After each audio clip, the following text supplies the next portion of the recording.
pero bueno, esa va a ser la modalidad. Bueno, obviamente que son individuales, ¿no? O sea, son cuestionarios que tienen que responder en un tiempo breve y corto, conciso, preciso.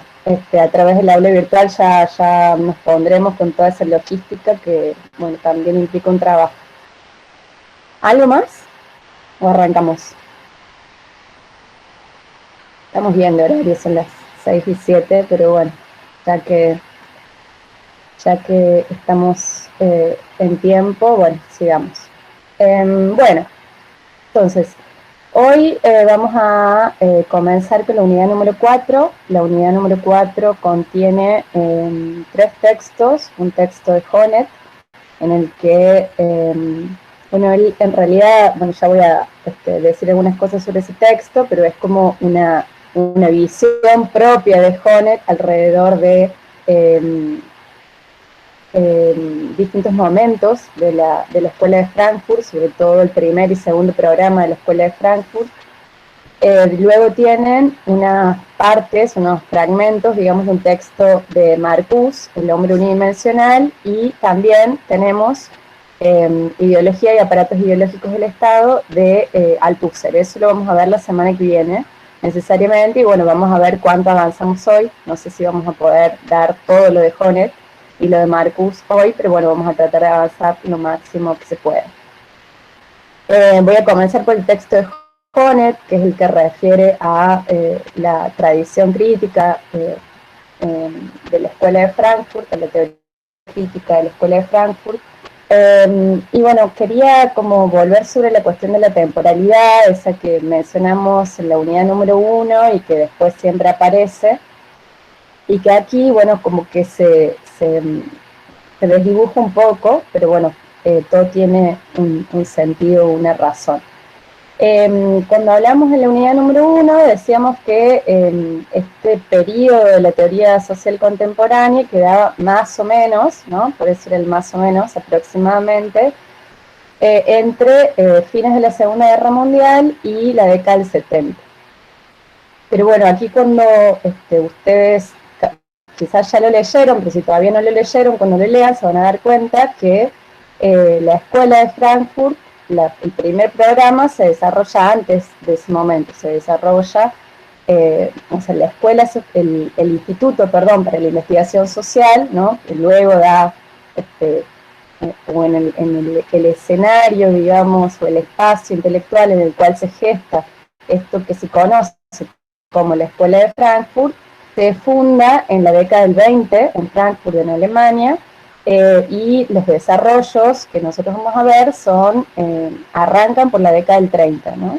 Entonces, bueno, ahí es como un poco diferente a esa temporalidad la que estaba presente en los anteriores textos que vimos, por ejemplo, aunque no tanto, ¿no? Porque siempre están ahí jugando. Cuando hablamos de Parsons, el primer texto clásico de Parsons es también de fines de la década del 30, la estructura de la acción social, aunque Parsons deviene una figura indiscutida para la década del 50, pero ya hay textos que son anteriores.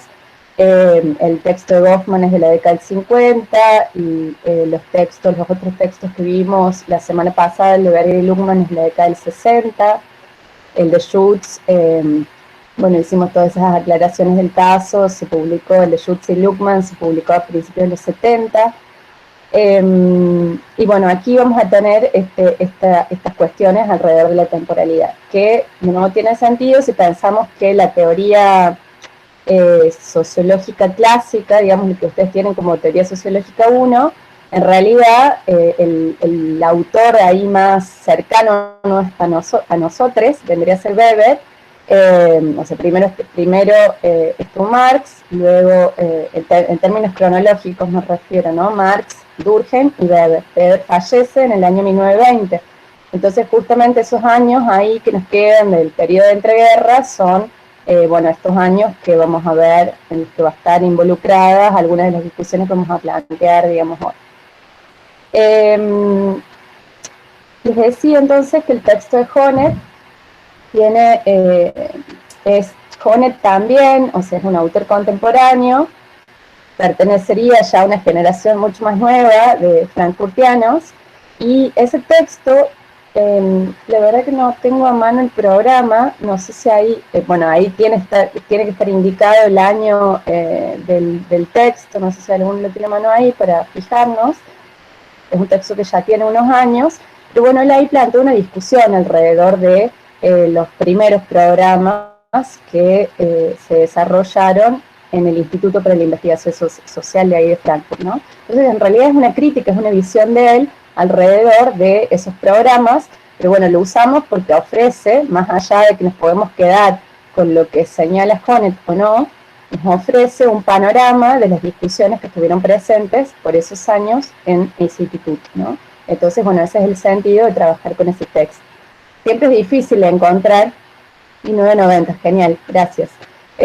Si pensamos en 1990, o sea, es un texto que ya tiene 31 años, qué cantidad, y bueno, en el 1990, ¿no? Ahí, a ver, pensemos en los debates europeos de ese momento y la situación de Europa, ¿no? Recién está cayendo el muro, en el 89 se está desintegrando la Unión Soviética, y hay una discusión, digamos, muy grande ahí de Honneth alrededor de cierto funcionalismo que él observa en los primeros programas de la Escuela de Frankfurt, ¿no? Entonces la tesis que él está desarrollando ahí, más o menos que es lo que sobre lo cual insiste en todo a lo largo del artículo, es que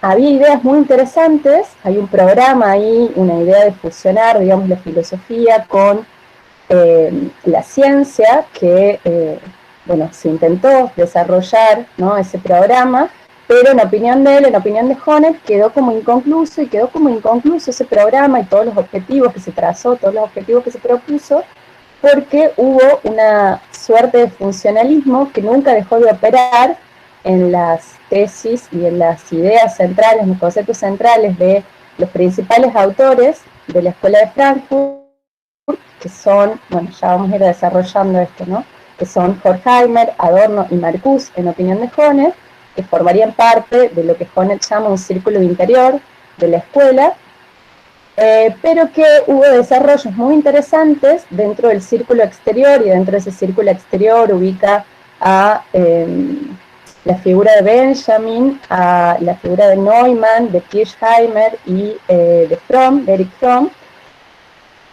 Y bueno, va a ir desarrollando, ¿no?, cómo estos autores fueron señalando algunas cuestiones que no fueron tenidas en cuenta por los autores más internos de la escuela, pero que si los hubieran tenido en cuenta, bueno, hubieran desarrollado una teoría que en definitiva hubiera sido más potente. Esta es la tesis de Honneth. De nuevo, nosotros nos podemos quedar con lo que él dice o no. Por supuesto, entiendo que ahora es la única información que ustedes tienen sobre la Escuela de Frankfurt, pero luego, digamos, pueden irse encontrando con otros textos y revisando quizás esto que plantea Honneth, ¿no? Inclusive esta cuestión de a quienes ubica, o sea, está bastante claro, digamos, que Horkheimer y Adorno indiscutiblemente estarían dentro de cierto círculo interior. La figura de Marcuse es más compleja, digamos, es clara su inclusión en el primer tiempo, pero luego se va distanciando, digamos, de los postulados de sus anteriores colegas, incluso al final de su carrera terminan en situaciones muy diferentes, digamos. Horkheimer, cuando estoy señalando mucha información que todavía no he desarrollado, ¿no?, pero estoy diciendo cosas más generales. Horkheimer, cuando vuelve a Alemania después de la guerra, termina siendo una figura muy relevante del ámbito académico frankfurtiano, tiene un vínculo muy fluido con la universidad, termina siendo rector de la Universidad de Frankfurt, en tanto, digamos, Marcuse, por la década del 60, es una referencia del movimiento de la revuelta, digamos, estudiantil y de otro tipo de grupos marginales y radicales que están teniendo lugar en los 60 en Estados Unidos, ¿no? Entonces son figuras bien diferentes. En el caso de Marcuse, esa situación lo obliga a tener que abandonar el puesto que tiene en una universidad y se retira a dar conferencias, a vivir en California, a vivir de dar conferencias, en tanto la posición de Adorno, de Horkheimer, luego, digamos, luego de la guerra, cuando vuelven a Alemania, es más cercana, digamos, con la restauración de la democracia en Alemania, y bueno, eso los obliga también a correrse de postulados más radicales y más revolucionarios que tuvieron en otros momentos, ¿no? Pero bueno, hay como distintas lecturas que es posible realizar. También hay quienes ubican a Neumann más cerca, digamos, del círculo interno, y a Fromm también, de lo que lo hace Honneth, pero bueno, son todas discusiones que, bueno, nada, pueden ir como elaborando por su cuenta a partir de lecturas posteriores de los miles que van a tener que tener en relación a cada una de las materias que van teniendo la facu, donde solamente se puede ver una parte ínfima de contenidos que son inmensos, ¿no? Así que bueno, esas algunas precisiones en relación a ese texto de Honneth. Entonces, ya dije ahí cuál es la tesis, ¿no? Lo que está planteando ahí Honneth es que el legado de la teoría crítica solamente se puede recuperar si podemos dar cuenta a la vez de algunas de sus deficiencias, y bueno, en ese marco es que señala repetidamente cierto funcionalismo que él observa en la tradición de los principales autores de la escuela, y cómo, digamos, ese funcionalismo no estaba del todo presente en los autores del círculo exterior, que no fueron tenidos en cuenta, de nuevo insisto, por los autores principales.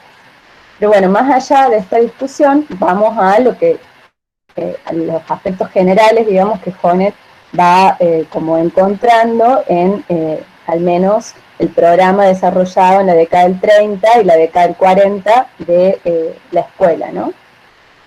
El programa de la década del 30, ya habíamos dicho que la escuela se funda en los años 20, en el año 1924 más precisamente, se funda, bueno, la escuela le dije, pero en realidad es el Instituto para la Investigación Social.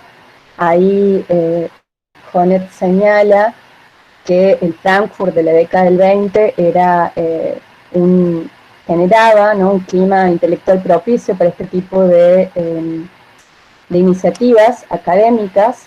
Había una universidad que recién se había fundado, había una burguesía acaudalada, digamos, había mucho interés en el desarrollo de la cultura, había un centro de investigación libre judío, no sé si exactamente se llama así, pero había un centro ahí también que era un productor permanente e inmovilizador de ideas. Entonces, en ese marco, en ese clima cultural y de la época, es que se gesta esta iniciativa, financiada, digamos, con dinero que provenía, ¿no?, de esa burguesía en ascenso, y bueno, se genera esta escuela, que recién en 1930 Max Horkheimer va a asumir la dirección de ese instituto, ¿no? Entonces, como que a partir de ahí empezamos a prestarle atención al desarrollo que tuvo la escuela.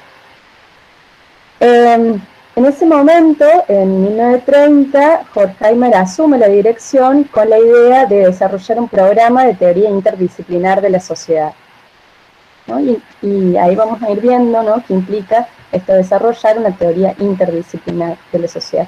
Cualquier cosa, en cualquier momento me pueden parar, intervenir directamente o hacer un comentario, ya saben que no hay ningún problema. Lo que observa Horkheimer y sus primeros colaboradores era que había una divergencia en ese momento entre la investigación empírica que se desarrollaba por un lado y el pensamiento filosófico. O sea, la ciencia y la filosofía estaban divorciadas en ese momento. Entonces, una de las propuestas era volver a fusionar ciencia y filosofía, ¿no? Hay aquí varias discusiones en la década del 20, no sé si en alguna materia tuvieron algún comentario o información sobre el Círculo de Viena de la década del 20. ¿Les suena eso? Del positivismo lógico. ¿No? No sé, ustedes, epistemología probablemente. Bueno, no importa. Ahí, sí, bien. ¿Y qué recuerdan de eso? Ya estoy pidiendo, no sé. Así una idea vaga, no importa.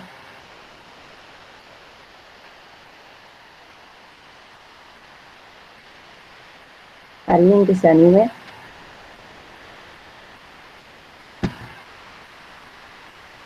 No importa equivocarse también, ¿no? No me acuerdo nada todavía. Bueno, no importa, suele suceder. Bueno, algunas cosas hiper generales sobre el Círculo de Viena, que como para conectarlo con esto en realidad, ¿no?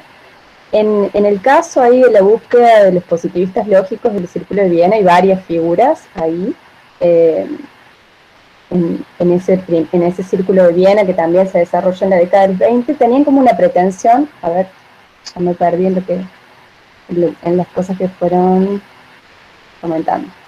Veo. A ver. La ciencia social debía regirse por las reglas de la ciencia natural. Bueno, sí, hay una idea de monismo científico ahí, o de un único método. Defiende el empirismo, algo del positivismo. El método de las ciencias sociales se asemeja a las ciencias duras. Un tipo que escribió el Tractatus Filosófico. Bueno, info. La propuesta ahí, para vincularlo con esto que estamos diciendo, ¿no?, de los frankfurtianos. Si en el caso de los frankfurtianos la idea es fusionar ciencia con filosofía, en el caso de los positivistas lógicos del Círculo de Viena era lo opuesto, ¿no?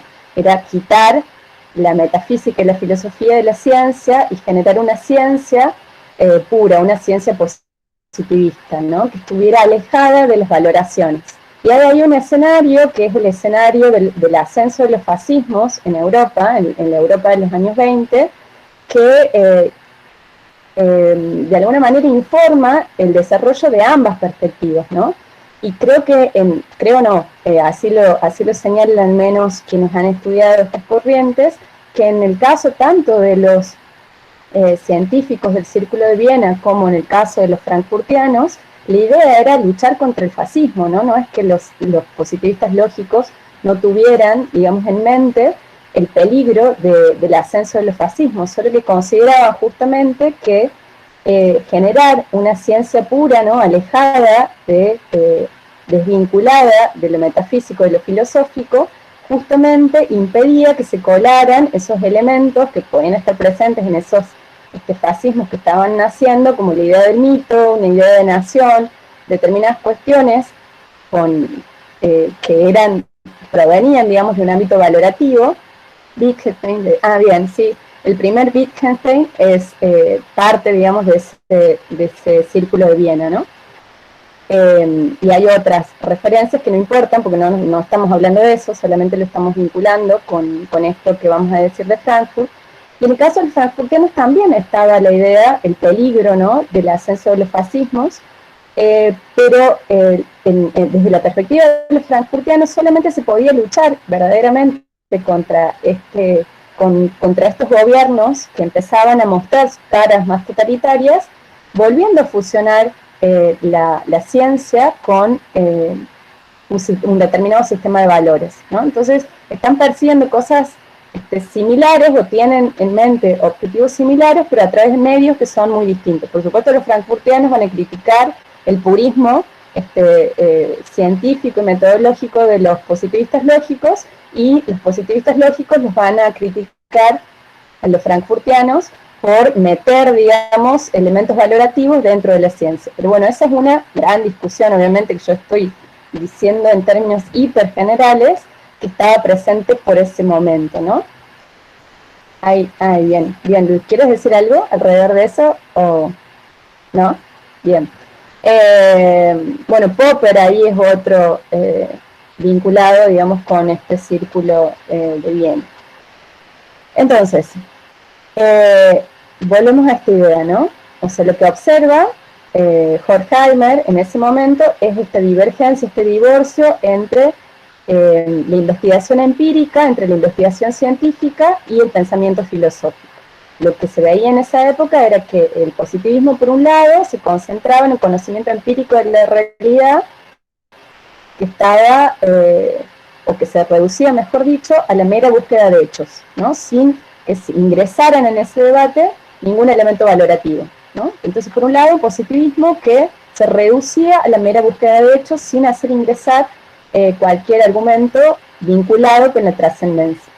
Y por otro lado, la metafísica de la época, que hay ahí otras figuras que no importan, que son todos debates eternos y básicamente habría que ser, habría que tener un pensamiento enciclopedista eterno para saber y conocer todas estas discusiones, no nos interesan tanto, pero bueno, la metafísica contemporánea de ese momento, decía Horkheimer, estaba como dedicada a un ejercicio meramente especulativo, reflexivo sobre la esencia, pero sin ningún vínculo con la realidad sociohistórica.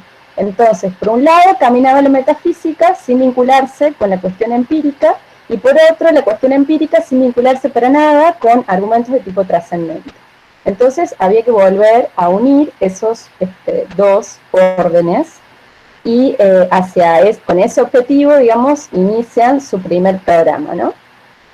Era necesario, dicen estos autores, volver a pensar en términos de una filosofía de la historia, ¿no? O sea, conectar la filosofía con las disciplinas específicas.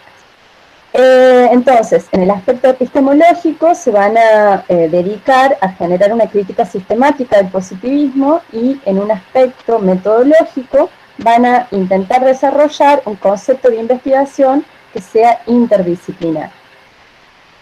La teoría tradicional, ¿no? Ahí le llaman teoría tradicional a las teorías vinculadas con el positivismo, lo que hacen es negar el contexto práctico de las teorías científicas, ¿no? O sea, la ciencia, sí, la ciencia produce conocimiento por el solo hecho de la producción de conocimiento, pero no se persigue ningún objetivo o fin práctico a partir de la producción de ese conocimiento, ¿no?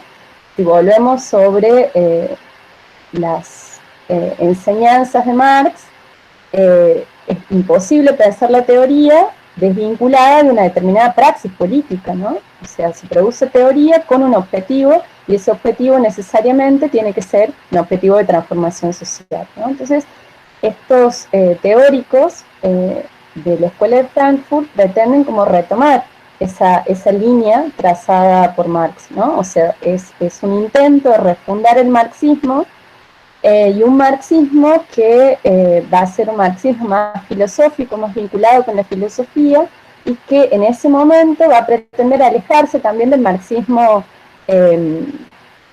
mainstream de la época, que era el marxismo de la Unión Soviética, ¿no? En ese momento, luego de la Revolución Rusa en 1917, el marxismo, que es el marxismo de la Segunda Internacional, era un marxismo que ellos entendían que era un marxismo puramente instrumentalista, economicista, y que en definitiva terminaba negando la dialéctica, ¿no? Era un marxismo no dialéctico, es un marxismo en el que todo se reduce a lo que ocurre en la base económica, y lo que ocurre, por ejemplo, en la superestructura es mero reflejo de ese movimiento que se produce en la base económica, ¿no? Entre relaciones de producción y fuerzas productivas.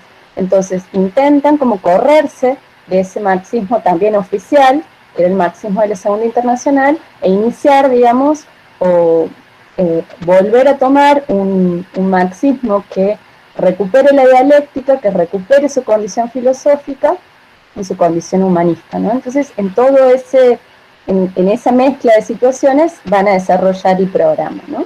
La idea de este programa de teoría interdisciplinar está obviamente vinculado con ese propósito.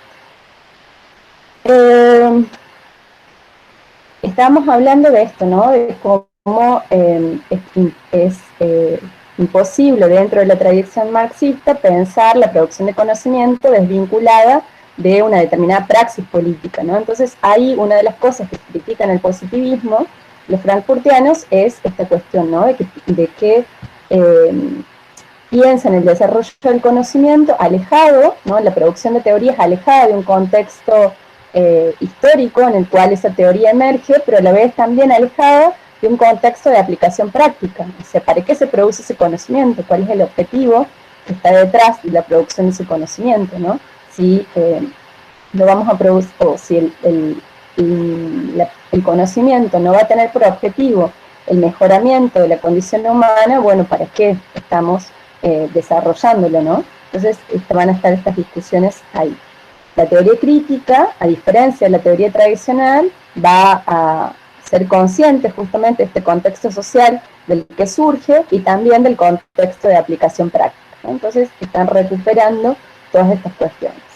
En esta idea de volver a trazar la línea de un materialismo que sea interdisciplinar, ¿no? Esta idea de marxismo filosófico, todas estas cuestiones que ya mencioné, lo que van a decir es que no es tarea exclusiva de la economía política llevar adelante esta tarea, sino que, bueno, si estamos hablando de interdisciplina, la economía política tiene que acompañarse de otras disciplinas que le puedan permitir justamente tener un panorama mucho más amplio de lo que ocurre, digamos, en esas sociedades industriales que ya no son, o sea, son sociedades industriales que atravesaron esa primera etapa del liberalismo y que en este momento están en otra etapa de la evolución del capitalismo, ¿no? Eso también lo dijimos en la primera unidad, que era súper importante para entender todas estas teorías. Cuando hablamos de los autores clásicos de la teoría sociológica, de Marx, de Durkheim y hasta en el caso de Weber, estamos hablando de un contexto de una sociedad industrial más o menos clásica y de una economía liberal también clásica, ¿no? Y de un Estado de Derecho liberal que está acompañando, digamos, estos desarrollos en el plano de la economía. Luego, digamos, inclusive ahí, ¿no? En la década del 20, a fines de la década del 20, se da ese gran colapso de la economía capitalista liberal, o sea, de la primera versión de economía liberal, incluso de la primera versión de Estado de Derecho que acompañaba a esa economía, en términos institucionales, con el crash de la bolsa de Nueva York y bueno, lo que es la Gran Depresión, el inicio de la Gran Depresión en Estados Unidos y demás, ¿no? Todo ese conjunto de situaciones también están informando estas teorías que estamos desarrollando en estos casos, ¿no? Entonces, estamos hablando ya de sociedades industriales que son posliberales, ¿no? Que ya pasaron esa primera etapa y que de hecho van a empezar a gestarse. Bueno, ahí en Europa en ese momento todavía no. Europa en los años 30, imagínense, están oliendo el desastre, podríamos decirlo, y dando cuenta de la catástrofe que se avecina, pero en Estados Unidos, por ejemplo, va a empezar a desarrollarse, ¿no? de a poco el famoso estado de bienestar, ¿no? Que ese estado de bienestar es el también que atraviesa el contexto que atraviesa varias de las teorías con las que trabajamos, casi todas ellas en realidad, porque ese estado funciona hasta la década del 70, ¿no? Entonces, esa información también es importante. Volvemos. Si estamos hablando de un materialismo interdisciplinar, no solamente nos podemos valer de la economía política, sino que tenemos que hacer uso de otras disciplinas, ¿no? Entonces, dice ahí Horkheimer, en realidad, bueno, lo está diciendo Honeck, digamos, está haciendo hablar a estos otros autores, no va a ser tarea exclusiva de la economía política examinar empíricamente la situación de la sociedad, ¿no? Dice, es preciso emplear todo el espectro de disciplinas de la ciencia social para poder investigar adecuadamente el conflicto que se produce entre las fuerzas productivas y las relaciones de producción, ¿no? La idea aquí, en esta propuesta de marxismo interdisciplinar y de fusión entre la filosofía y la ciencia, es que haya un ajuste dialéctico constante, ¿no? Entre filosofía de la historia por un lado y la investigación interdisciplinar, ¿no? O sea, la filosofía de la historia como rama de la filosofía provee de ciertos universales y ciertas herramientas vinculadas con la trascendencia, con la esencia, pero a la vez, digamos, las disciplinas específicas de investigación interdisciplinar proveen conocimientos sobre fenómenos sociales concretos, ¿no? Entonces tiene que haber un ajuste dialéctico, se podría decir, entre lo universal y lo particular permanentemente, ¿no? Donde se van ajustando todo el tiempo para poder generar una teoría que sea más adecuada para comprender ese presente de ese momento, ¿no? Entonces, con estas ideas, la pregunta, la gran pregunta de ese momento, que se formule, que aparecen ahí en el texto, es cómo es posible, o sea, cómo se producen los mecanismos mentales, van a decir, que hacen posible que la tensión entre clases sociales, empujadas al conflicto a causa de la situación económica, pueda permanecer latente. ¿No? Esta pregunta termina siendo clave incluso para entender el desarrollo posterior de lo que vamos a ver en Marcuse, ¿no? Si quieren lo vuelvo a decir, está ahí en el texto de todas maneras, ¿no? ¿Cómo se producen los mecanismos mentales que hacen posible que la tensión entre clases sociales, que está siempre ahí, siempre presente, y empujar el conflicto a causa de la situación económica, pueda permanecer latente, ¿no? ¿Por qué no se expresa en ese momento de la historia del capitalismo? ¿Por qué no se hace presente de una forma mucho más clara y explícita esa tensión entre clases sociales, ¿no? ¿Qué es lo que hace que pueda permanecer latente? ¿No? Y ahí van a aparecer toda una larga serie de explicaciones que los frankfurtianos van a dar, y creo que en esa línea también podemos entender lo que señala Marcuse en El hombre unidimensional, si bien pasan varios años, digamos, entre este desarrollo de los 30 y el texto de Marcuse ahí, que ya es en la década del 60. Otra cosa también general en relación a esto planteo que está en Honneth y los autores vivieron un montón de años, ¿no? Como la mayor parte de los autores que viven un montón de años, entonces producen también, van y vienen en su producción, ¿no? Es que hay una línea que sostiene desde el principio hasta el final, ¿no? Cuando veíamos en el caso de Parsons, hay un Parsons de la estructura de la acción social y después hay un Parsons distinto en el sistema social, por ejemplo, ¿no?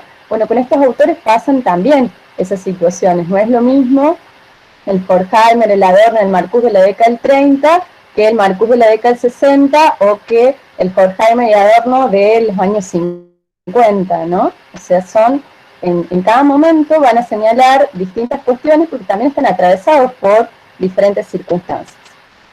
Entonces, en tratar de desentrañar esta gran pregunta que señalamos hace un momento, ya lo dijimos, que la disciplina central, ¿no? La que tiene que guiar la investigación va a ser la economía política, pero va a estar ayudada, va a estar auxiliada por otras disciplinas.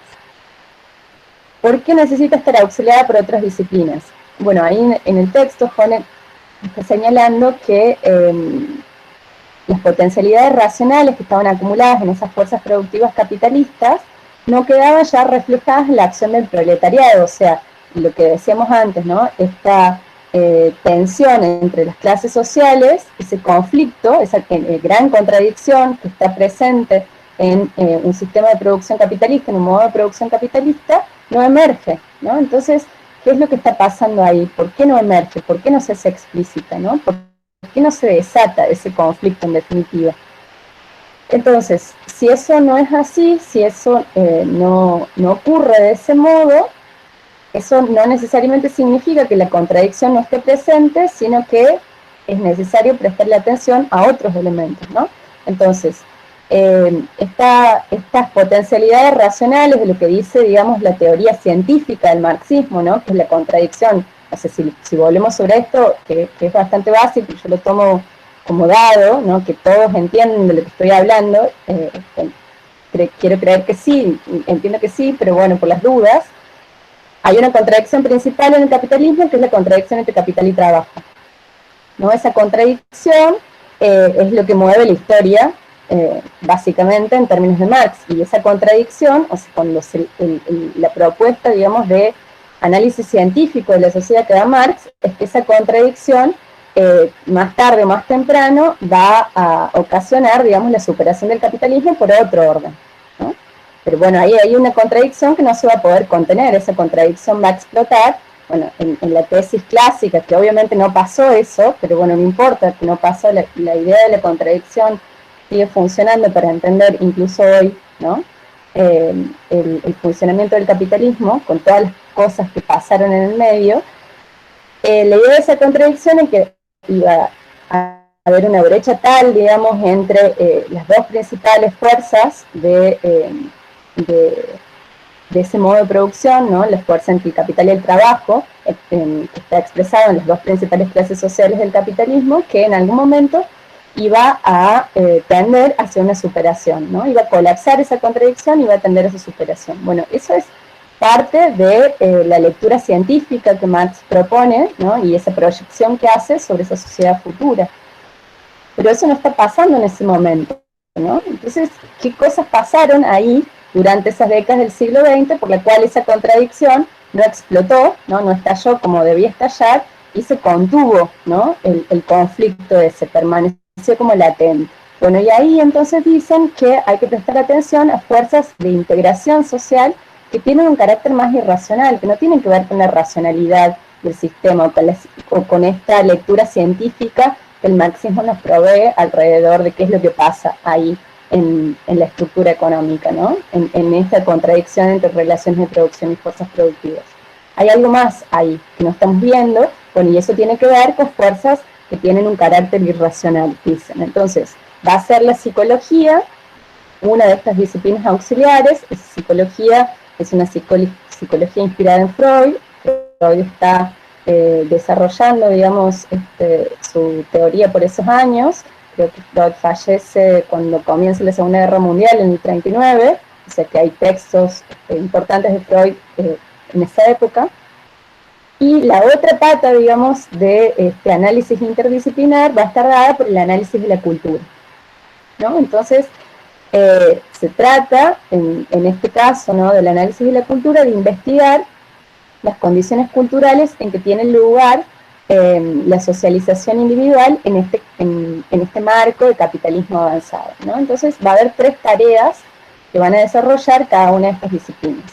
La economía política se va a abocar a un análisis económico de la fase post-liberal del capitalismo. La psicología a una investigación psicosociológica de la integración social de los individuos, en tanto el análisis de la cultura va a desarrollar un análisis teórico-cultural del funcionamiento de lo que van a llamar la cultura de masas, ¿no? Cultura de masas es toda una discusión en el ámbito, bueno, de los estudios de la cultura, de los estudios de los medios de comunicación y demás. ¿Qué otras cuestiones están presentes ahí en el texto de Honeck? En el ámbito de el desarrollo o de la tarea, ¿no?, vinculada con... paren, no estoy leyendo el chat. A ver. ¿Cuál es el tercero? Es el análisis de la cultura, ¿no? O sea, las 3 disciplinas son economía política, psicología y análisis de la cultura. Supongo que sobre eso es la pregunta.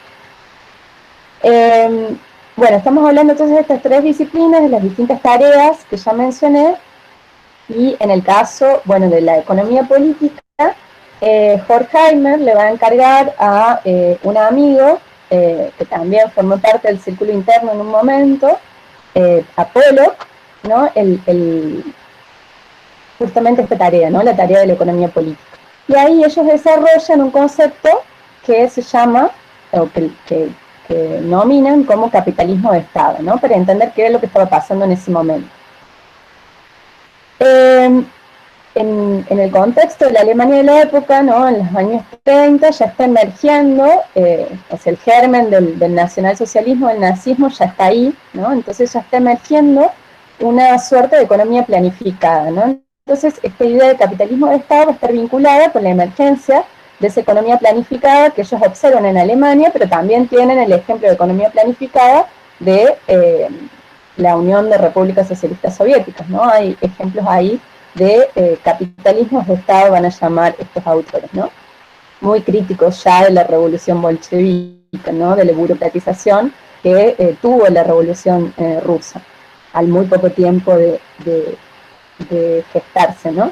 Entonces, la tesis aquí que está funcionando es que las autoridades planificadoras burocráticas lo que hacen es suplantar el papel de regulación que ejerce el mercado, ¿no? O sea, el mercado no se va a regular por el libre juego de oferta y la demanda, sino que van a intervenir fuertemente autoridades burocráticas en ese juego, ¿no? Un Estado que va a intervenir en la economía, que bueno, no es ajeno, obviamente, si lo pensamos, a los debates de la época donde el quiebre de ese Estado liberal, ¿no?, de ese Estado de Derecho liberal y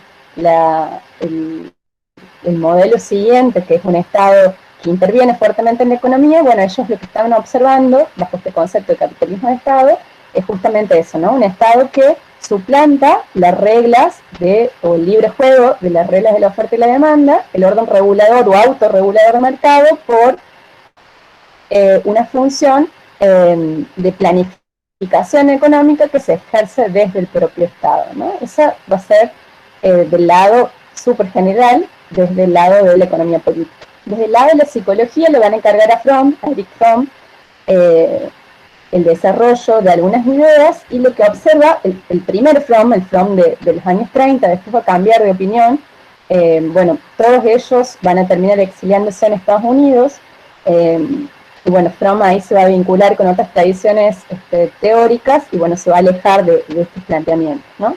Pero bueno, en esa primera formulación, lo que dice Fromm es que el desarrollo de este capitalismo de Estado lo que había hecho era también generar una transformación en la familia nuclear burguesa, ¿no? Esa familia nuclear burguesa también se había visto afectada por estos cambios en la economía.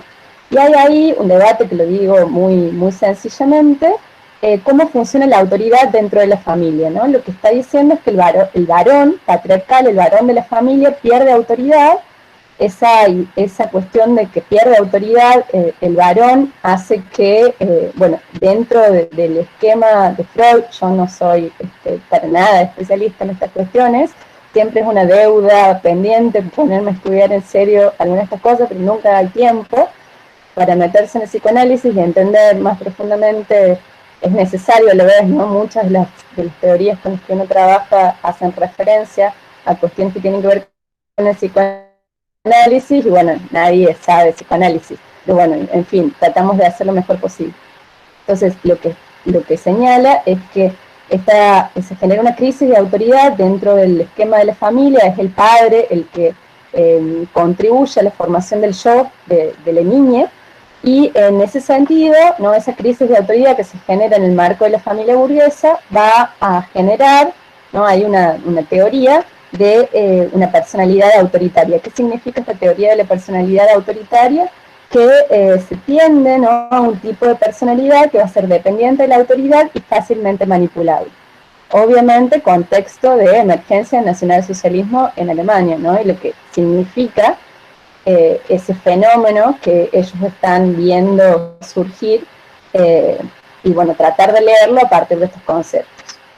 Del lado de la cultura, ¿no? Ya dijimos, del lado de la economía, del lado de la psicología, del lado de la cultura, van a prestar atención a lo que llaman los aparatos culturales, ¿no? Cómo estos aparatos culturales van a mediar entre las exigencias sociales y la propia psique, ¿no? La propia cabeza, la propia mente de los individuos, ¿no? Y también prestan atención ahí a la emergencia de lo que llaman las industrias culturales. En ese momento están empezando a estar en boga, bueno, la industria cinematográfica, el cine, bueno, la televisión es un poco posterior, la radio, ¿no? Están realmente modificando, digamos, la cotidianidad de la mayor parte de las personas, el atravesamiento de estos aparatos y de estos medios culturales que se transforman, en palabras de estos autores, en industrias culturales. ¿Qué otra cuestión? ¿Alguien quiere hacer alguna pregunta, comentario, mientras me tomo un mate? Yo, profe, hola. Sí, hola. ¿Podrías repetir lo de la personalidad autoritaria? Sí, no lo desarrollé bien, pero bueno, la idea ahí es que hay una crisis producto de estos cambios que se dan en la sociedad, ¿no? De esta crisis inclusive del capitalismo, ¿no? Del capitalismo liberal que se transforma en un capitalismo de Estado, de acuerdo a lo que están señalando estos autores. Bueno, se produce también una crisis dentro en el ámbito de la familia, ¿no? Una crisis de autoridad. El varón patriarcal pierde la autoridad que gozaba anteriormente, y esa situación, ¿no? De pérdida de autoridad genera, se entiende, digamos, dentro de la teoría del psicoanálisis, que el varón, el padre, es el que ejerce la autoridad en esa teoría, ¿no? O sea, es la figura de la ley, es la figura del poder. Entonces, al desdibujarse la autoridad del padre, hay una crisis de autoridad en el contexto de la familia, ¿no? el niño o la niña que perfilan su personalidad a partir de la autoridad que tiene el padre. Bueno, al no estar presente esa autoridad, se generan, de acuerdo a esta formulación que está hipersimplificada, estas personalidades autoritarias, ¿no? Que van a ser fácilmente manipulables, tendientes a ser sumisas, sometidas, ¿no? En ese contexto, más o menos. No sé si se entiende, pero bueno, ¿no? El texto es mucho más allá de esto que estoy señalando. ¿Quieres decir algo, Luis? Como para pensar, digo, también en ese contexto, digo, en esta propuesta más multidisciplinar o interdisciplinar, digo, fíjense que hay dos elementos que tienen que ver con incorporar, digamos, también el campo de la psicología y el campo de los estudios sobre la cultura, que, digo, abordan o profundizan, digamos, al menos el plano de lo superestructural, que en el marxismo más clásico, ortodoxo, digamos, no es lo que está desarrollado, digamos, por eso plantean esta combinación. Y después tiene que ver con la postura, sobre todo de la primera generación de la Escuela de Frankfurt, sobre, digo, hay como una especie, o la crítica que se le ha hecho es como cierto desencanto, pesimismo sobre las clases trabajadoras que ya no confían en qué son las clases o el sujeto histórico de la revolución, ¿no? O quienes van a promover el cambio social. Y las preocupaciones, sobre todo de esta primera generación, tienen que ver, bueno, con que intentan explicar cómo operan los mecanismos de dominación, digamos, y que muchos de esos mecanismos actúan en el plano de la superestructura, digamos, ¿no? Esta idea de una personalidad o la constitución de un yo que se da en un contexto histórico, digamos, ¿no? En los términos clásicos del psicoanálisis, digo, las tres tópicas o las tres instancias de Freud, ¿no? El yo, el superyo y el ello, digo, el yo de algún modo es la construcción de la personalidad sujeta en un contexto espacio-tiempo determinado, digo, ¿no? Es como es la conducta con un criterio de realidad o con, digo, de algún modo la permeabilidad del contexto. Entonces, bueno, implican eso, como intentar explicar con esta idea que aporta Fromm en cómo de algún modo los cambios operaron en el plano de la personalidad y en la construcción de un yo que es sumiso, que es dependiente, que es fácilmente manipulable, digamos, ¿no? Lo mismo va a suceder con este concepto de la industria cultural, digamos, y el papel que juega también la cultura o la masificación, ¿no? Como parte de ese proceso de alienación que no solo se da en la esfera de la estructura de la producción, sino que también en las áreas de la superestructura, digamos.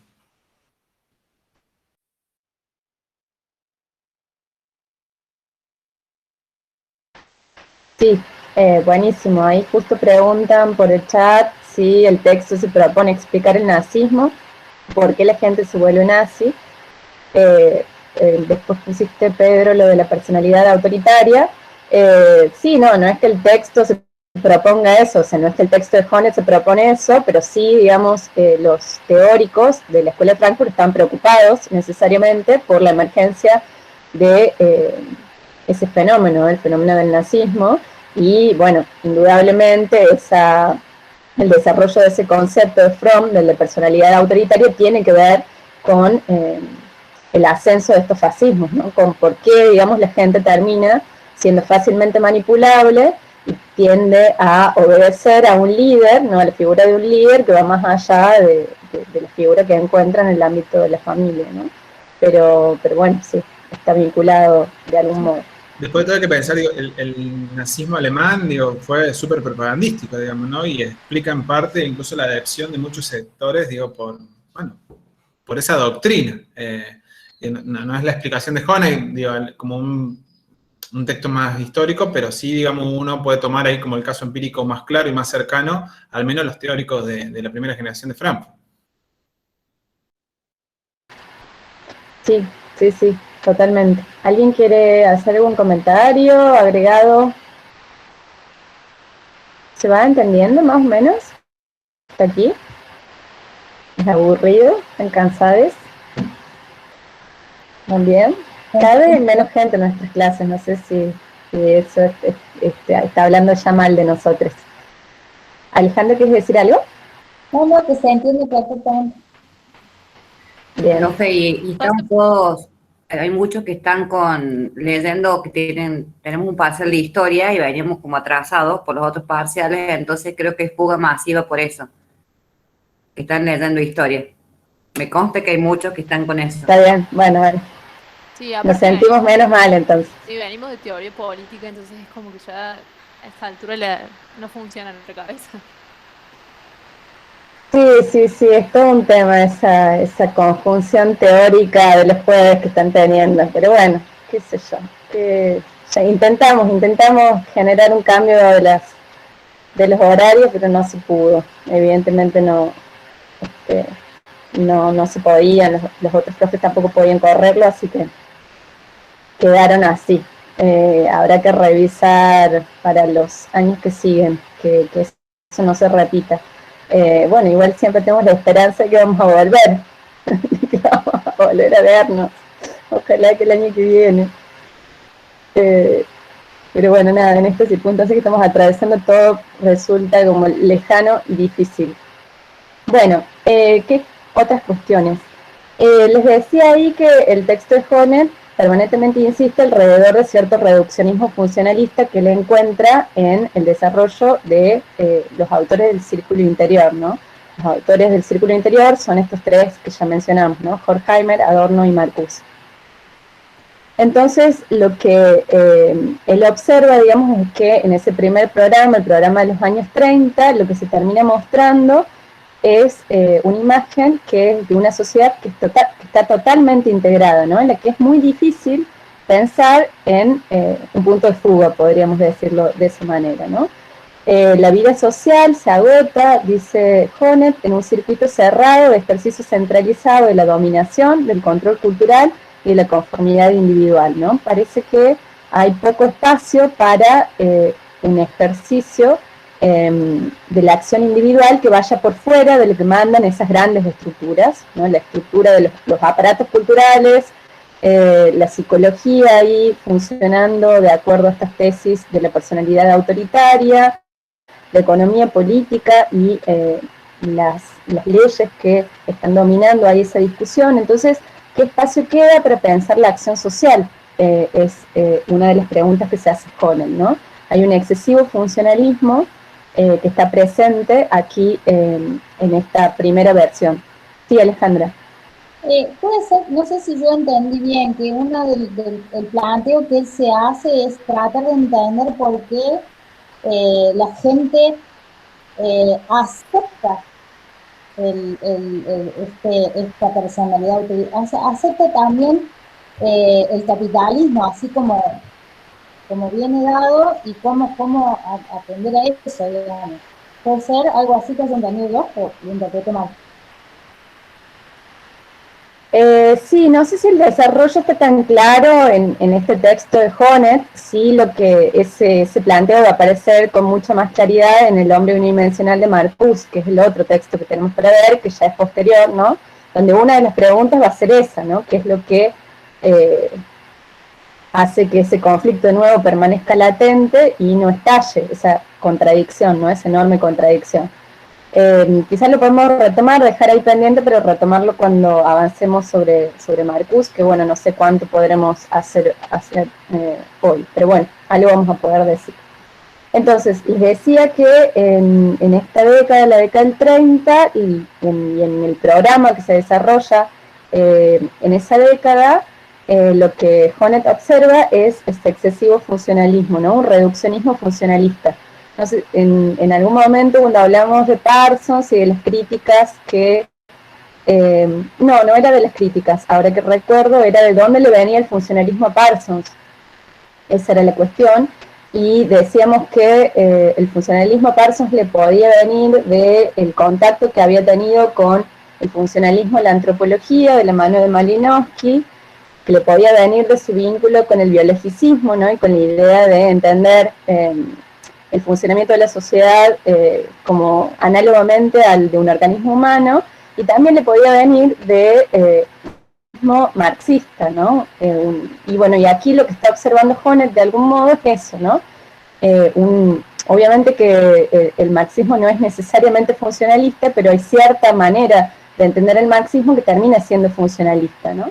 Entonces, lo que él observa es que el primer programa peca justamente de este condimento. También le critica o observa en todo caso, igual es interesante porque es algo que es bastante propio de la época, ¿no? Las teorías no pueden escapar algunas cuestiones que atraviesan todas las épocas, ¿no? O sea, hay bastante acuerdo en señalar cierto positivismo en Marx, y era difícil no ser positivista en el siglo XIX. Bueno, también en esta época hay otras cuestiones que todavía están presentes, que luego se pudieron discutir, pero que en ese momento, bueno, no era tan fácil discutirlas, ¿no? Hay dos premisas teóricas que él observa, ¿no?, que van a determinar este marco conceptual que termina siendo excesivamente funcionalista, y una es que la razón se entiende como una facultad intelectual, dice Hone, que sirve para el control de los objetos de la naturaleza, ¿no? O sea, sigue operando en las teorías que desarrollan estos autores, ese vínculo entre un sujeto, ¿no?, un sujeto cognoscente, una relación cognoscitiva que vincula a un sujeto con un objeto, ¿no? Y la idea que ellos entablan en relación a la naturaleza siempre aparece atravesada por esta cuestión, ¿no?, por cómo están entendiendo el vínculo con la razón.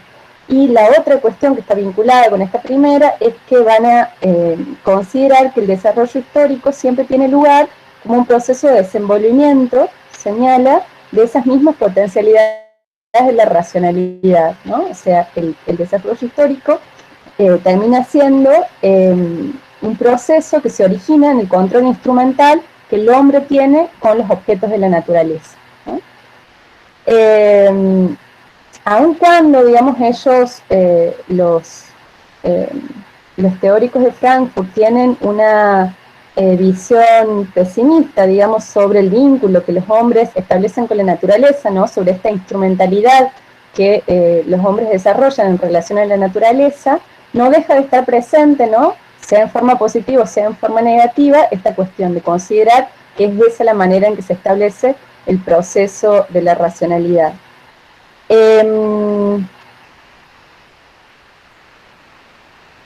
Bueno, en los años 40, que sería el segundo programa, no es muy importante que ustedes sepan estas cuestiones, creo que con que manejen algunas cuestiones más o menos generales es suficiente en relación a este texto, pero bueno, les menciono rápidamente. En los años 40, bueno, ya la mayoría no, todos estos autores se mudaron a Estados Unidos, se mudan ahí a principios de la década del 30, creo que en el 34 o en el 33, así el legítimo de poder, y bueno, en ese momento ellos eran todos de origen judíos alemanes, entonces obviamente se tenían que rajar y se fueron, estuvieron, creo que hay un paso, primero la escuela se traslada a Ginebra, en Suiza, después a Francia, y ahí terminan recalando en Estados Unidos, en la Universidad de Columbia, en Nueva York. Les arman un espacio para que continúen el Instituto para la Investigación Social desde ese nuevo emplazamiento geográfico. Incluso siguen publicando en alemán durante mucho tiempo, hasta que en los 40 empiezan a publicar ya en inglés, ¿no? Dejan el alemán y empiezan a publicar en inglés.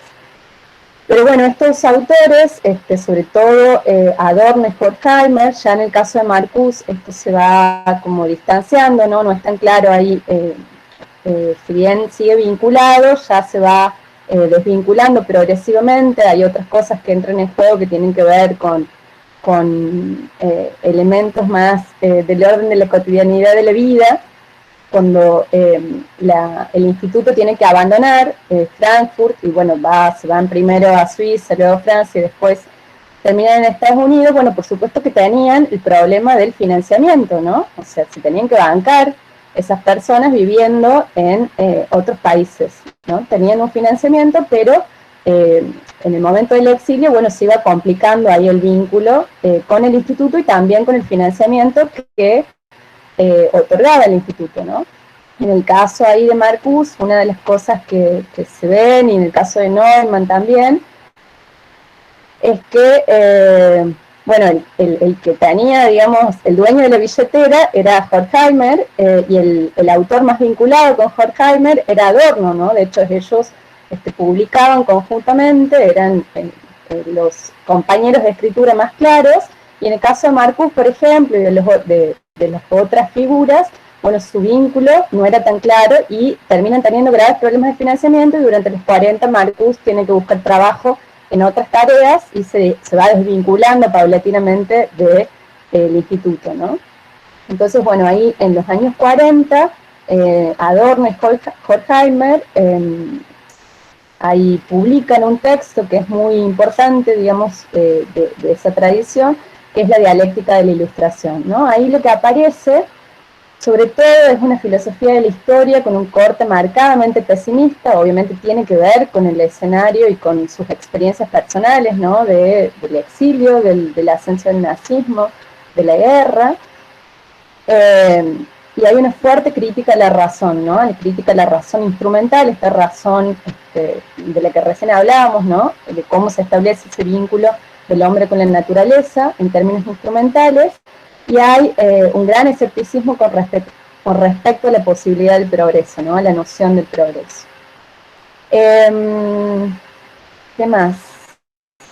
Bueno, ahí cuando Honeth habla del círculo exterior, va a desarrollar, digamos, algunas de las perspectivas que estaban contenidas en el planteo de Neumann, por ejemplo, de Kirchheimer, de Benjamin, y no tiene sentido que nos metamos en todos esos conceptos, y simplemente decir que él observa que había puntas en el pensamiento, en las teorías desarrolladas por esos autores que les hubieran permitido, digamos, romper con el marcado funcionalismo que tenían las tesis o las primeras tesis de los frankfurtianos, y que, bueno, nada, fueron dejadas de lado, ¿no?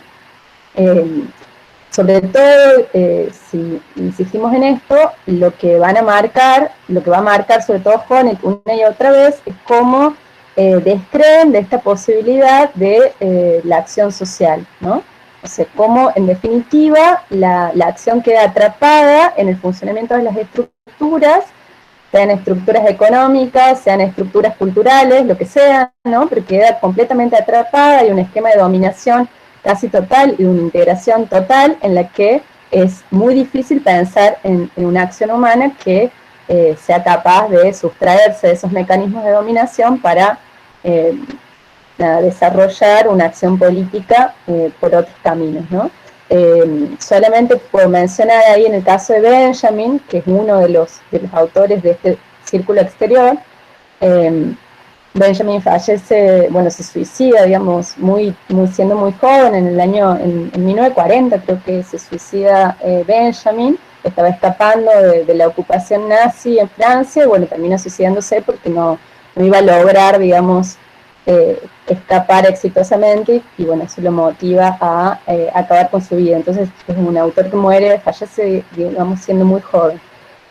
Y una de las divergencias que había entre Benjamin y Adorno era la función que cumplían esta industria cultural o estos aparatos culturales, ¿no? Una de las cosas que señalan es que estas industrias de la cultura, en la visión de Adorno, lo que hacía era destruir la obra de arte autónoma, ¿no? La obra de arte autónoma quedaba destruida justamente por esta producción de la cultura en masa, por esta producción industrial de la cultura.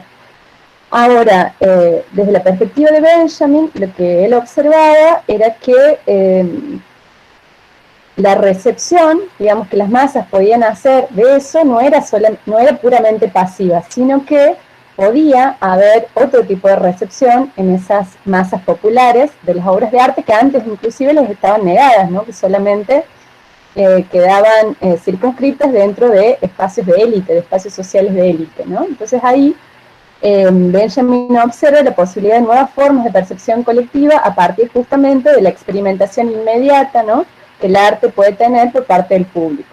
Un ejemplo nada más de cómo en las visiones que desarrollaban estos otros autores se hubiera podido romper ese excesivo funcionalismo que estaba presente, en opinión de Honeth, en estos primeros autores. Bueno, eso en relación al texto de Honeth. No se mareen con la cantidad de conceptos y de autores que están ahí, más vale prestar atención a estas cosas más o menos generales que fuimos marcando, y sí, la idea es concentrarnos bastante más en el texto de Marcus, que solamente vemos fragmentos. Antes de seguir, ¿quisieran comentar, preguntar algo?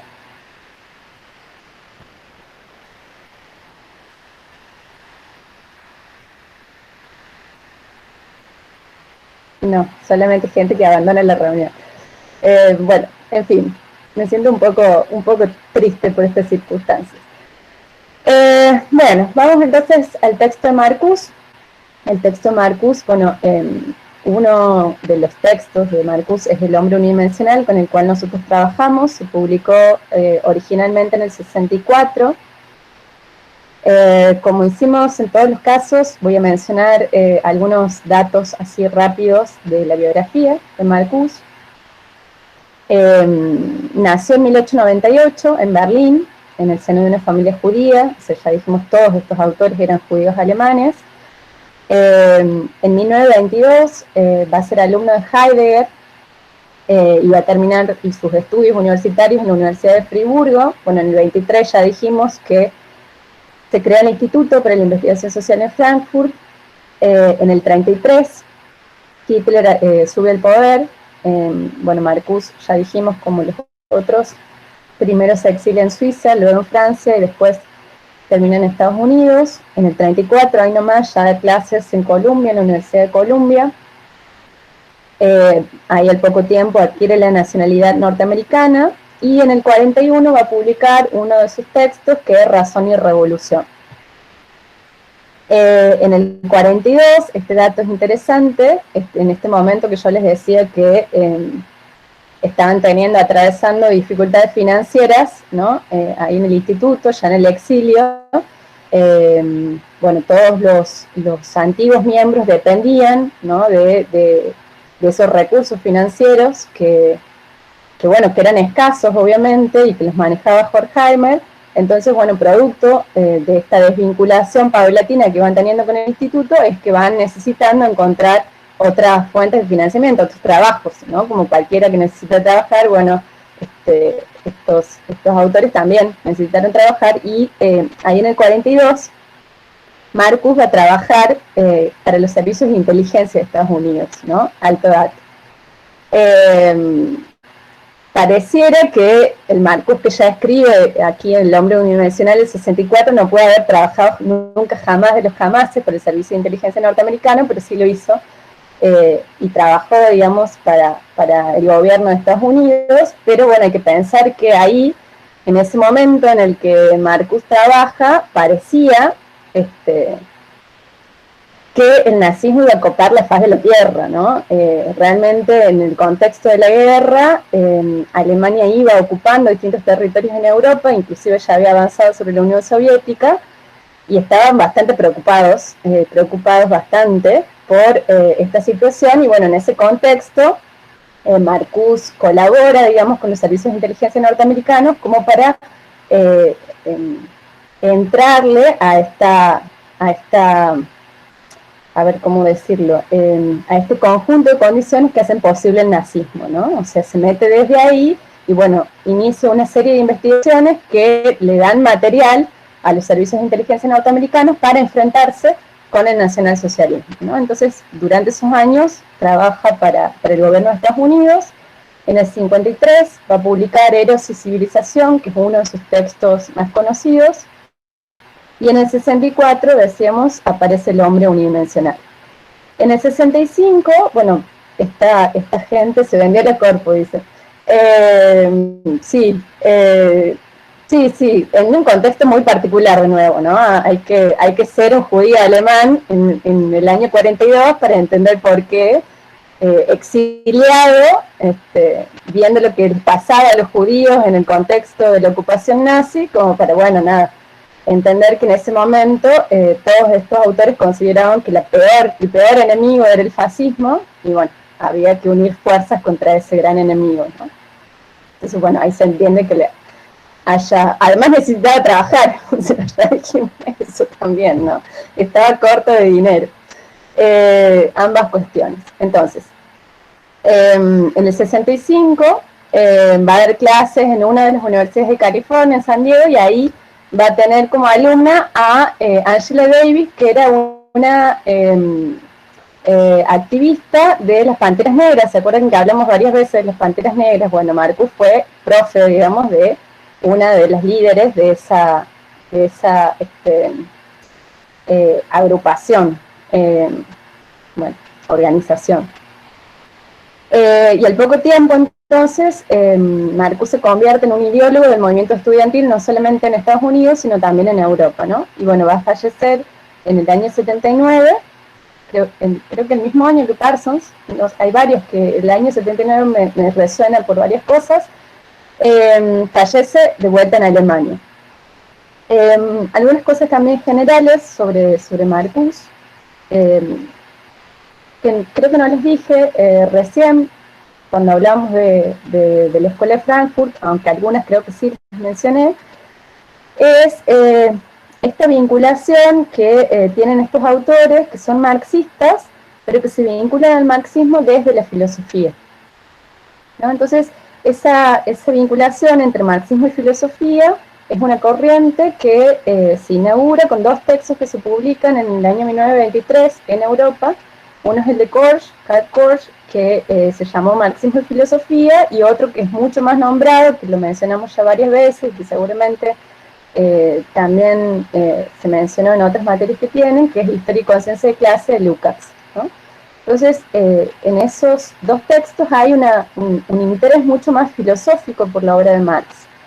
También aparece ahí en la década del 30, en 1932, se publican, después de mucho tiempo, los manuscritos, los famosos manuscritos que permanecen inéditos hasta ese momento, que son los manuscritos económicos filosóficos de Marx del 44, ¿no? Donde él trabaja justamente el concepto de alienación. Entonces, estos autores retoman justamente esa tradición en el marco del marxismo. Bueno, el hombre unidimensional, así en términos como genéricos, lo que va a lo que va a prestar atención es a estas formas nuevas de alienación que están presentes en estas sociedades industriales avanzadas, ¿no? Estados Unidos es justamente la sociedad industrial avanzada de ese momento, que más avanzada está, valga la redundancia, ¿no? No hay ninguna sociedad industrial en ese momento tan avanzada como la sociedad norteamericana, y ese es el laboratorio empírico y de pensamiento de Marcuse, ¿no? El resultado de este análisis que Marcuse lleva adelante va a develar justamente el carácter totalitario que tienen estas sociedades, en opinión de Marcuse, lo que creo que Alejandra señalaba antes, la aceptación, ¿no? Que parece existir dentro de las clases trabajadoras de este estado de cosas, y en consecuencia la dificultad para pensar en un cambio, ¿no? O sea, si la clase trabajadora, otrora sujeto revolucionario por excelencia, ya no está claro su lugar, digamos, en la lucha por el cambio social, bueno, ¿quiénes van a liderar, digamos, ese cambio social, ¿no? Entonces aparece ahí esa cuestión que, bueno, también la mencionaba Luis hace un momento, ¿no? Lo que va a señalar ahí Marcuse es que las contradicciones del capitalismo están ahí, solo que van a permanecer enmascaradas, ¿no? No es que las contradicciones desaparecieron, las contradicciones están ahí, solo que no las podemos ver, ¿no? Hay un efecto de ideología que impide que podamos ver justamente esas contradicciones que, inclusive, va a decir Marcuse, están ahí peor que nunca, ¿no? La contradicción se desarrolla a un nivel como el que quizás nunca se desarrolló, solo que están ocurriendo una serie de fenómenos que dificultan que podamos percibir esa contradicción que está ahí presente, ¿no? La ideología justamente lo que va a hacer es desplazar, ¿no?, las causas reales de la dominación que se ejerce,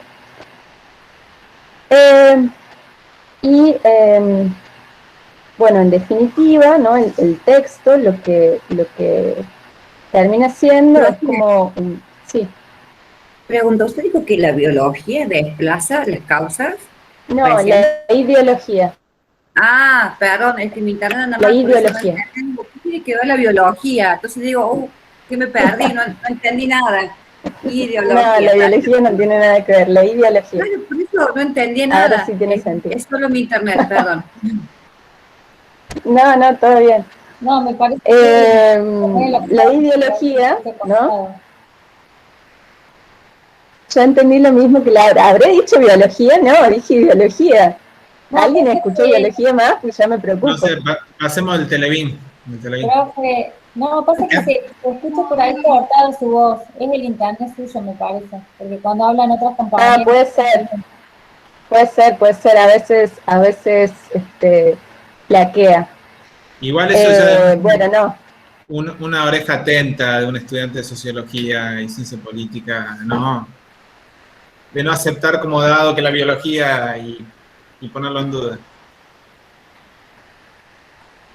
muy bien, sí, no, la biología no tiene mucho que ver en este caso, es la ideología la que desplaza las causas reales de la dominación, ¿no?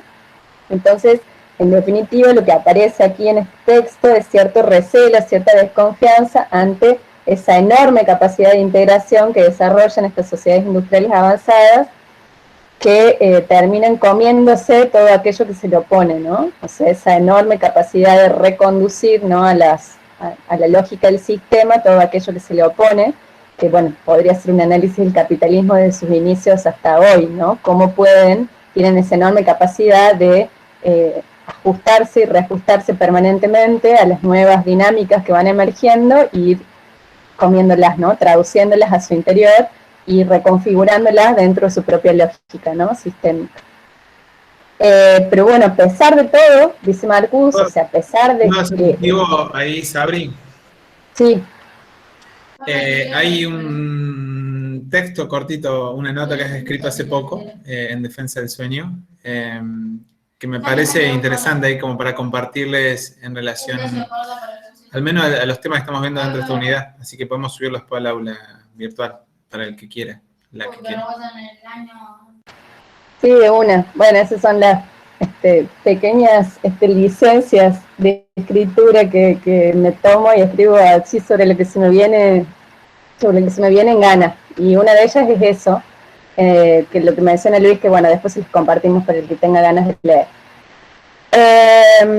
Pero bueno, en definitiva decía, ¿no? O sea, a pesar de que está este diagnóstico, ¿no?, sobre cómo está funcionando esta sociedad industrial avanzada, ¿no?, donde está mostrando una enorme capacidad de integración, ¿no?, donde pareciera que nada queda por afuera de esa enorme capacidad integradora que tienen. Bueno, incluso en ese marco, Marcuse piensa que existen alternativas históricas, son difíciles, pero existen alternativas históricas para salir de ese orden de cosas, ¿no? O sea, de hecho, bueno, Marcuse termina siendo un ideólogo del movimiento estudiantil y del movimiento, bueno, de toda el movimiento estudiantil, que no es solo estudiantil, ¿no? Recién decía cómo Angela Davis fue una de sus alumnas, que era miembro de las Panteras Negras, pero bueno, todos esos, las protestas contra la guerra de Vietnam, el movimiento hippie, bueno, hay toda una serie ahí de manifestaciones sociales que van a estar amalgamadas de alguna u otra forma en la década del 60, y bueno, Marcuse va a hacer una referencia para todos esos movimientos de protesta que se gestan ahí, ¿no?, hacia fines de los 60. Entonces, bueno, indudablemente es un autor que está pensando en la posibilidad del cambio social, aunque sabe que es difícil, ¿no? O sea, seguimos pensando, creo yo, que el cambio social es posible, aunque en este momento está re duro pensar de que la revolución está por ahí cerca, en algún lado, ¿no? En este momento, bueno, ni hablar en estas circunstancias particularísimas que nos atraviesan desde el año pasado esta parte.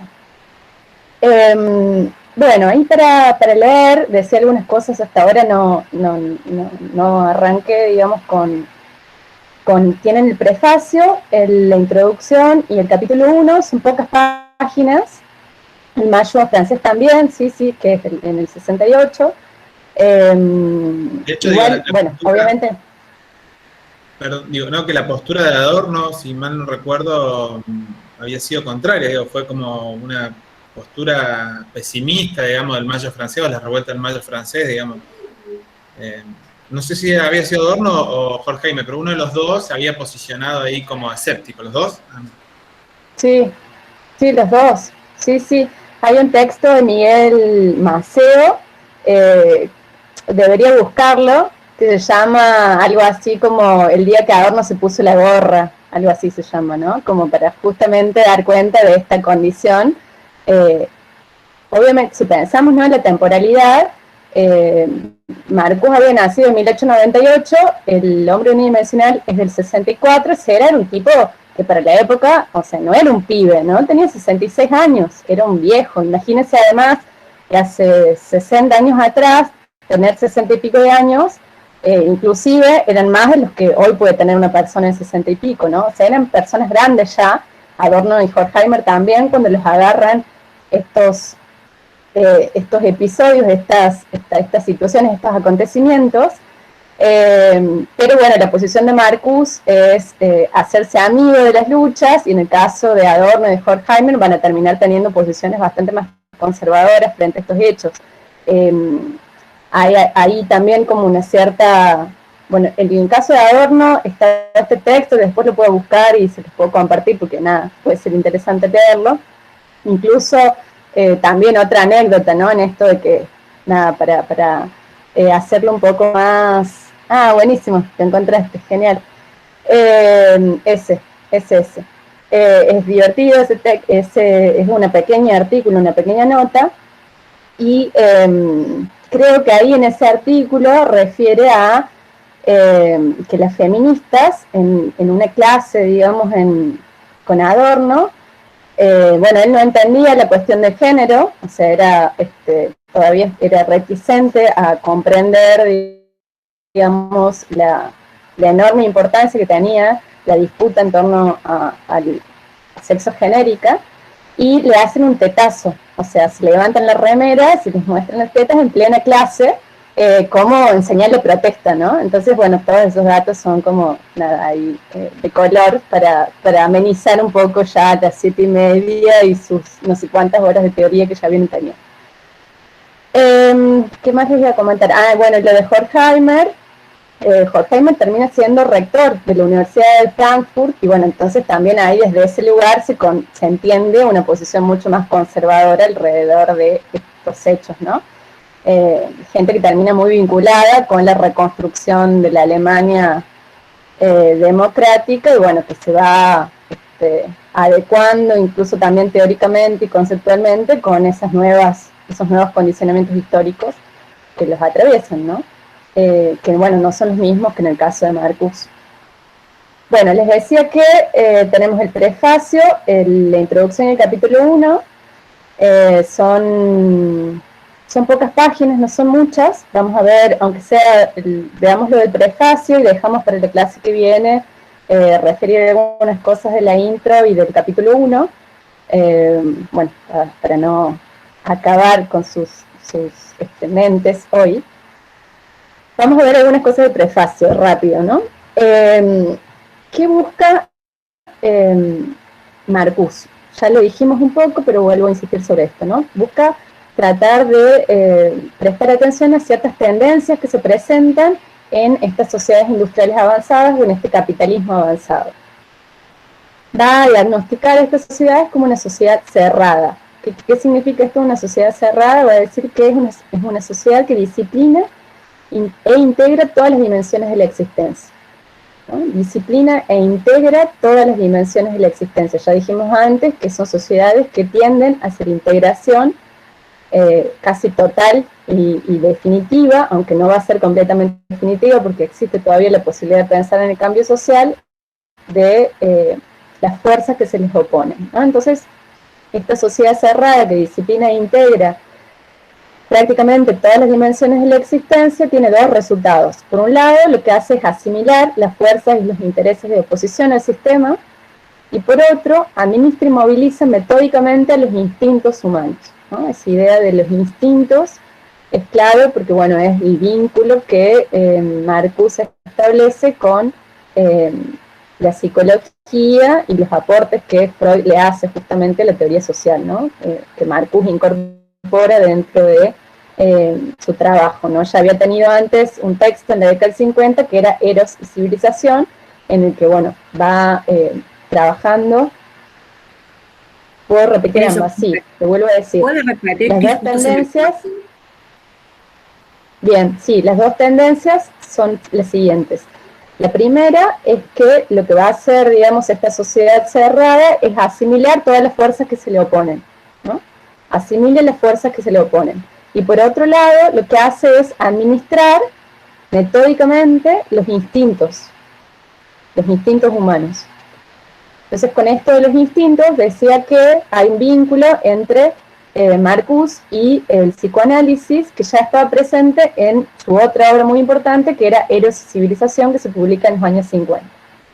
Eso era lo que había dicho, ¿no?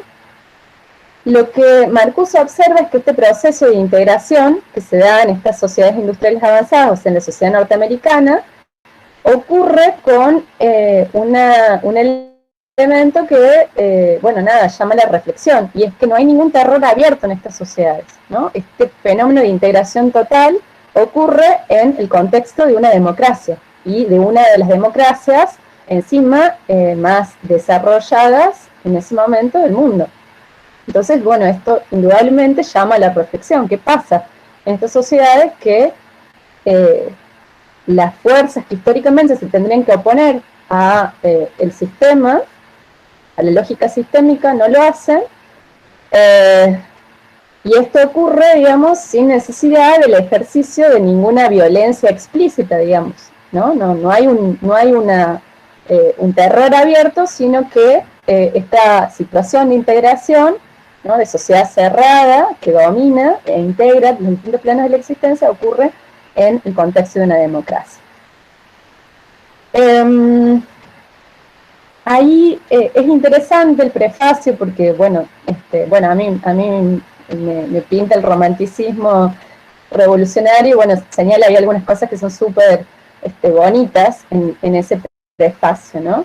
En ese momento lo que está viendo, digamos, Marcuse, es que la productividad de ese sistema, de esa sociedad industrial avanzada, se convierte en destrucción, y esa destrucción la observa por todos lados, ¿no? Destrucción hacia el exterior a escala del planeta, ¿no? La destrucción que se puede ver a partir de las intervenciones bélicas de Estados Unidos, sobre todo la guerra de Vietnam en ese momento, la destrucción de la naturaleza, el despilfarro total de los recursos, la contaminación, ¿no? Hay una expansión permanente imperial de Estados Unidos, que es económica, que es política, que es militar, y hay una exportación de un determinado modo de vida, ¿no? Aparte también, o sea, si lo vinculamos con esos aparatos culturales, Estados Unidos desarrolla tempranamente la exportación de un modo de vida a partir de la industria cinematográfica, ¿no? O sea, todos en el mundo hemos visto pelis norteamericanas que siempre están tematizadas por ejemplo, la política internacional de Estados Unidos, ¿no? En los 90, el enemigo es, bueno, en las películas anteriores, siempre en el contexto de la Guerra Fría, los enemigos siempre eran los comunistas. En el contexto de los 90, los enemigos ya eran de Medio Oriente, y bueno, en cada uno de los distintos momentos, las películas reflejan, digamos, ese estado de situación, ¿no? Y bueno, generan ahí ese concepto de los enemigos. En esa exportación, ¿no?, del modo de vida, del American Way of Life, del modo de vida americano, lo que se observa, ¿no?, es que hay un cierto orden de cosas que hace que sea muy difícil salirse del juego, ¿no? O sea, lo que ve ahí Marcuse es que, por un lado, bueno, no hay ninguna situación de terror, o sea, esto ocurre en plena democracia, pero a la vez, en esta sociedad que él va a llamar, creo que todavía no lo dije, va a denominar como una sociedad opulenta, una sociedad de la opulencia, las mercancías nunca fueron tantas como ahora. Y como ahora digo, como en ese momento, ¿no?, como en la década del 60, o sea, nunca hubo tantas mercancías como en ese momento, tampoco estuvieron distribuidas tanto como en ese momento, el nivel de vida de los trabajadores nunca fue tan alto como en ese momento. Entonces qué difícil que es pensar la transformación social en esta situación, o sea, donde justamente estamos ante un escenario en el que las fuerzas de la oposición, que serían en el marco del capitalismo los trabajadores, no se oponen justamente por uno de los motivos, es porque, se ha aumentado el nivel de vida de la población, y entonces ¿a qué nos iríamos a oponer? ¿No? ¿Cómo puedo oponerme a una situación en la que mis necesidades empiezan a ser satisfechas, ¿no? Entonces, bueno, Marcuse tiene que entrarle por otro lado a la discusión, que no es ese. ¿no? Y entrar a ver que más allá, bueno, va a señalar que este mecanismo de dominación es racional, pero a la vez refleja una profunda irracionalidad, ¿no? Algo ya estaba presente en lo que estábamos diciendo antes sobre los desarrollos previos de los frankfurtianos, entonces va a jugar con estas cuestiones, ¿no? También con cómo este escenario de extrema productividad, o sea, nunca el capitalismo fue más productivo que en ese momento, pero sin embargo, al lado de ese nivel de producción, está generando una inmensa destrucción, ¿no? Esa destrucción a escala planetaria. ¿Qué más? Ahí, en esta discusión, ¿no? De cómo se da este creciente nivel de vida, cómo se empiezan a satisfacer las necesidades, dice Marcus que está claro, digamos, que satisfacer las necesidades siempre fue un objetivo a ser alcanzado, ¿no? Siempre las perspectivas de transformación social lo que buscaron es que las necesidades pudieran ser satisfechas, entonces por supuesto que no hay ningún problema en eso. El punto es que la libertad, dice Marcus, no puede quedar extraviada en el camino en el cual satisfacemos nuestras necesidades, sino que la libertad justamente tiene que conducir el resto de las necesidades, ¿no? Y bueno, aquí es donde justamente Marcus va a observar el problema, ¿no? Cómo esa libertad, en definitiva, en este contexto de esta sociedad cerrada, esta sociedad que va a categorizar como totalitaria, bueno, la libertad desaparece, la libertad termina siendo igual a la represión, ¿no? Entonces, ahí hay una cuestión. Habla ahí en ese prefacio de la cuestión del eros. El eros lo entiende como el instinto de vida, ¿no? Es la pulsión de vida. Profe, sí. Pregunta.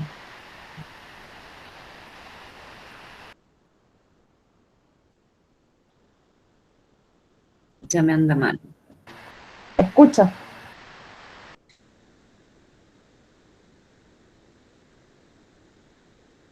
Pregunto cortito porque me anda mal internet.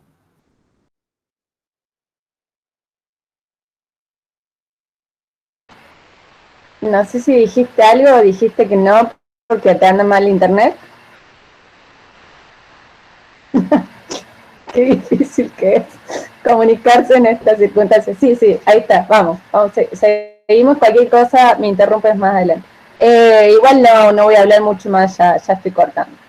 Entonces, bueno, ahí menciona la cuestión de Eros como esta cuestión de la pulsión de vida, el instinto de vida, y va a decir que Eros justamente aparece como la contrafuerza a esos instintos agresivos y destructivos que están presentes en este capitalismo avanzado, ¿no?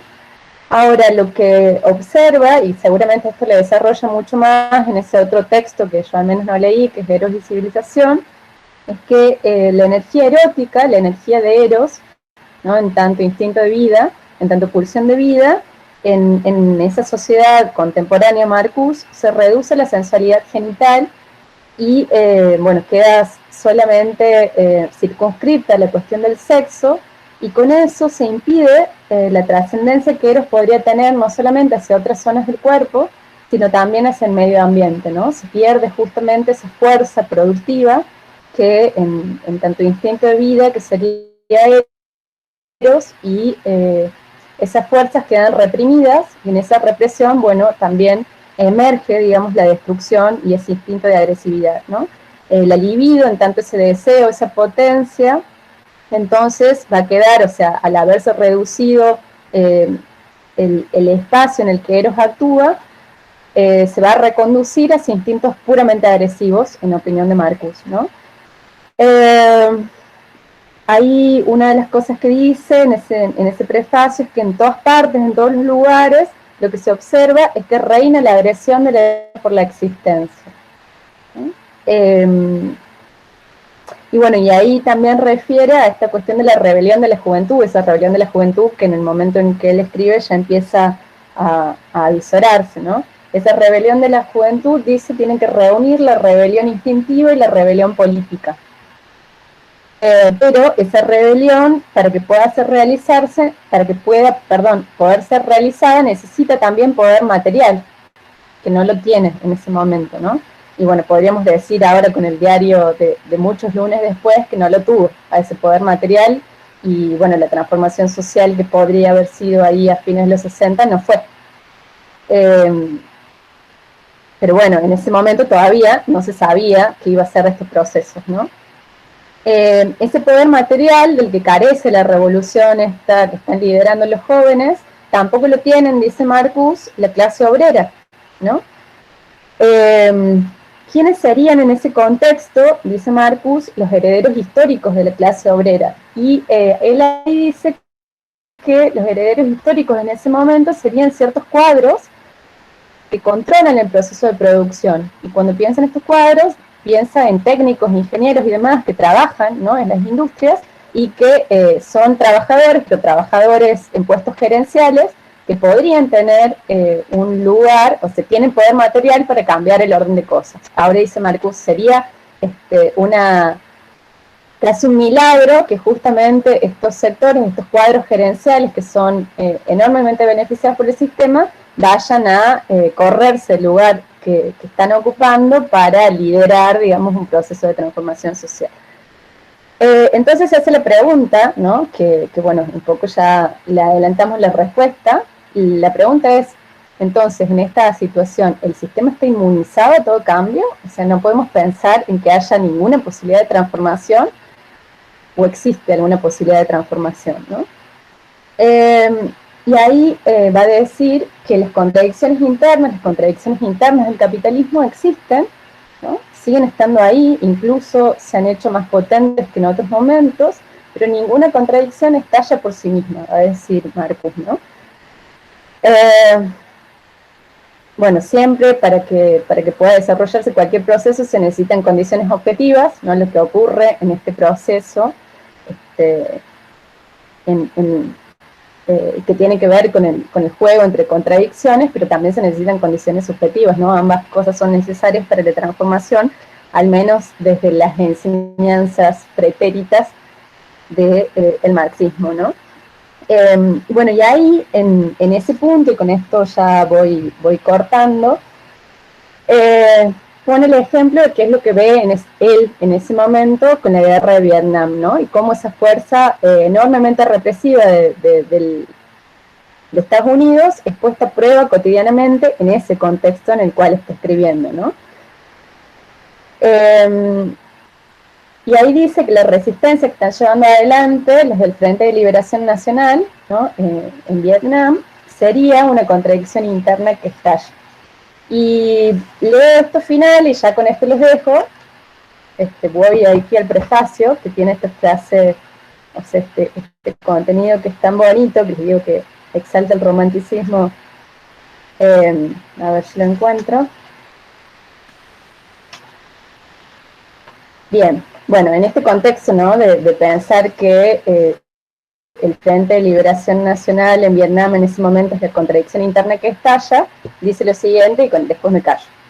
El hecho de que los hombres más pobres de la Tierra, apenas armados y más atrasados técnicamente, tengan en jaque, y esto durante años, la máquina de destrucción más avanzada técnicamente, más eficaz, más destructiva de todos los tiempos, se alza como un signo histórico mundial, incluso si estos hombres son finalmente derrotados, lo que es verosímil, puesto que el sistema de represión de la sociedad opulenta sabe mejor que sus críticos liberales lo que está en juego y está dispuesto a poner en acción todas sus fuerzas. Estos condenados de la tierra, lo pone entre comillas, las gentes más débiles sobre las que gravita con todo su peso el sistema, existen en todas partes.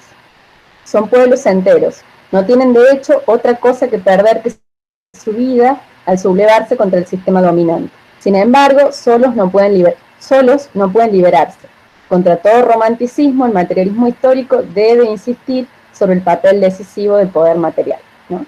Bueno, eso lo dice en el prefacio y ahí es como que está analizando, digamos, estas distintas cuestiones, y bueno, lo dejo ahí para seguir la clase que viene. ¿Algún comentario?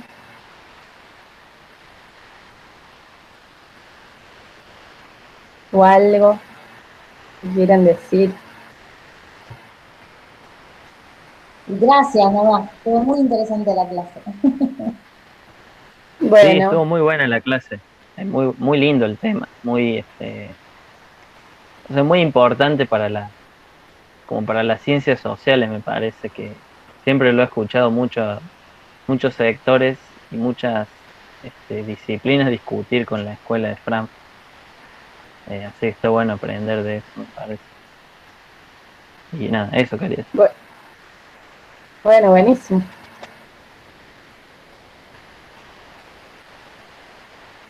Bueno, lean el material, a ver qué cosas están ahí pendientes, que de lo que ya conversamos hoy, sobre lo que podemos volver. La clase que viene avanzaríamos sobre la introducción en capítulo 1 de Marcus, y sí o sí también tenemos que hacer ingresar lo de Althusser, veremos cómo nos va, y bueno, en función de eso recalculamos. Y bueno, y la clase que viene también, como les dijo Luis, la primera partecita, digamos, vamos a trabajar con la devolución de los trabajos prácticos que mañana van a estar disponibles y que tienen hasta el jueves para contribuir con sus aportes. Así que bueno, nada, esperamos ahí que también participen de eso en la medida de sus posibilidades. Sabemos que están atravesados por miles de circunstancias y muchas presiones académicas de todo tipo y de otro orden, supongo que también. Pero bueno, nada, solo se vive una vez, solo se cursa Sociociencia Política una vez, se supone, ¿no? Así que bueno, nada. No siempre es así, pero bueno. No siempre es así. Se puede cursar mucho más de una vez, de hecho. Pero bueno, nada. En fin. Bueno, dejo de grabar, sobre todo estas pavadas que ya estoy diciendo.